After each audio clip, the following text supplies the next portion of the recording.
جانتے ہو ہم اس دنیا میں جو کچھ بھی کر رہے ہیں، اللہ پاک ہمارے ہر عمل، ہر سوچ اور ہر اٹھتے اور رکتے قدم سے بخوبی واقف ہے۔ تو تم یہ کیوں بھول گئے ہو کہ اللہ تمہاری بھی ہر تکلیف اور پریشانی سے واقف ہے؟ تم یہ کیسے بھول گئے کہ وہ تمہیں نہیں بھول سکتا؟ تم اس سے خفا ہو کر اب اسے اپنی تکلیف نہیں بتاتے، اس سے مدد نہیں مانگتے، تو اس کا مطلب یہ تو نہیں کہ وہ تمہیں بھول گیا ہے اور تمہاری تکلیف سے بے خبر ہے۔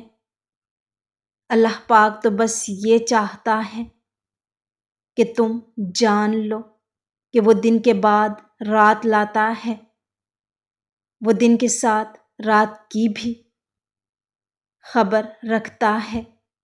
تو کیسے ممکن ہے کہ تمہاری تکلیف کی خبر نہ رکھے؟ کیا پتہ یہ تکلیفیں اور پریشانیاں بار بار اس لیے آ رہی ہیں کہ تم پر حق ظاہر ہو جائے کہ اللہ پاک کے سوا انہیں واقعی کوئی نہیں سلجھا سکتا۔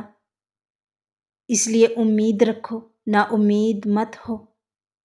اللہ پاک قرآن میں فرماتا ہے کہ اس کے علم میں برابر ہے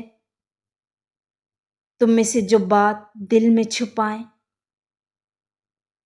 اور جو اسے بلند آواز سے ظاہر کریں، اور جو رات کی تاریکی میں چھپے ہوئے ہوں اور جو دن کی روشنی میں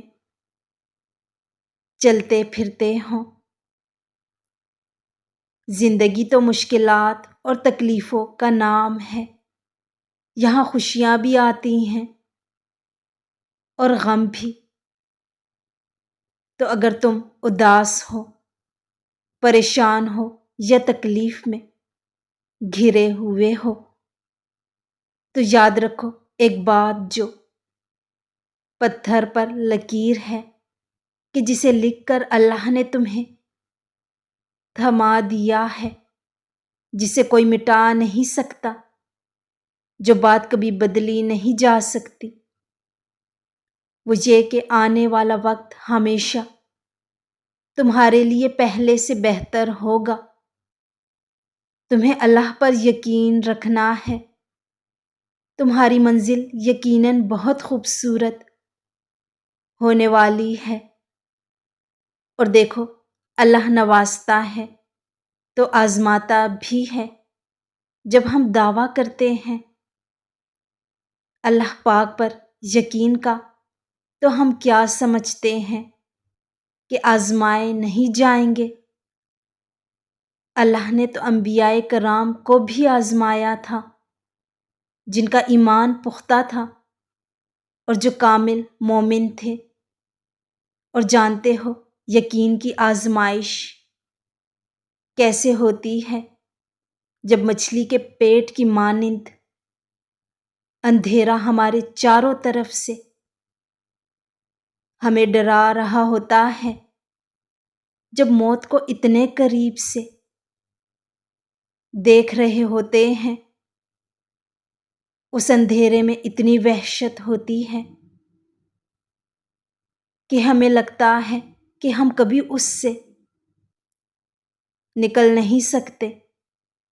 تب ہوتی ہے اصل آزمائش، جب اسباب بھی نظر نہ آ رہے ہوں، بظاہر سب ہمارے خلاف ہو، تب وہ اللہ دیکھتا ہے کہ میرا بندہ خالص توحید کا اقرار کرتا ہے یا پھر اس کا یقین اسباب پر ہے۔ میرے بندے کو میں زیادہ عزیز ہوں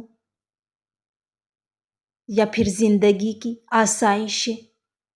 میرا بندہ جو مجھ سے محبت کا دعویٰ کرتا ہے وہ کتنا سچا ہے۔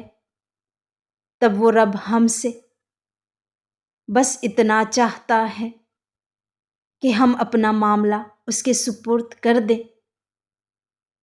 اور وہ ہمارے یقین کو جتوا کر ہمارا کام بنا دے۔ اللہ پاک فرماتا ہے اور اپنے رب کی خاطر صبر کرو، تم سب کچھ جان جاؤ گے، ہر حقیقت سے، ہر راز سے پردہ اٹھ جائے گا اور پھر تم خوش ہو جاؤ گے، تمہارا دل پرسکون ہو جائے گا۔ بس پھر تم چلتے پھرتے اللہ پاک کا شکر ادا کرتے رہو گے اور کبھی یہ نہ سوچنا کہ اللہ پاک مجھے ہی کیوں آزماتا ہے، بلکہ یہ سوچنا کہ اللہ انہی کو آزماتا ہے کہ جن سے وہ محبت کرتا ہے، اور اللہ تو بس تمہارے ایمان کا امتحان لیتا ہے اور انہی کا امتحان لیتا ہے کہ جن کو وہ اپنا دوست بنانا چاہتا ہے۔ اللہ کو تمہاری برداشت کی حد معلوم ہے اور اللہ پاک کبھی بھی تمہیں اس حد سے زیادہ غم نہیں دے گا، انشاءاللہ۔